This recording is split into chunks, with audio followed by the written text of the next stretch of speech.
Assalamualaikum warahmatullahi wabarakatuh. Halo teman-teman, di sini saya akan membahas tentang hukum. Apa sih itu hukum? Hukum adalah himpunan peraturan-peraturan yang bersifat memaksa, berisikan tentang peraturan, larangan, perintah.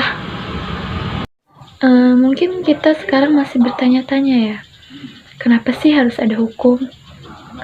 Karena untuk mengatur tata tertib kehidupan masyarakat. Kedua, itu adalah sumber hukum. Dalam artian sumber hukum itu kayak ini ya, asal usul hukum. Nah, berarti saya akan menjelaskan pengertiannya. Pengertiannya adalah segenap hal, pandangan, ataupun kenyataan yang bisa menimbulkan terjadinya hukum baru. Nah, sumber hukum ini ada dua, yaitu sumber hukum dalam artian material dan sumber hukum dalam artian formal. Nah, kita akan bahas satu persatu. Sumber hukum material, yaitu kesadaran hukum yang ditimbulkan dalam kesadaran masyarakat ditentukan oleh dua faktor, yaitu faktor ideal dan faktor-faktor Nah, yaitu sumber hukum dalam arti formal, tempatnya di mana kita dapat menemukan ataupun mengenal hukum.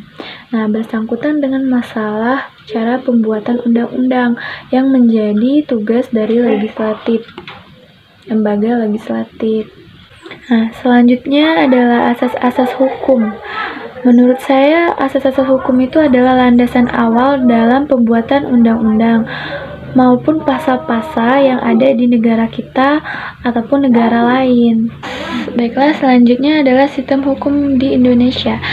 Nah, sistem hukum di Indonesia adalah negara yang menganut sistem hukum campuran dengan sistem hukum utama, yaitu sistem hukum Eropa kontinental.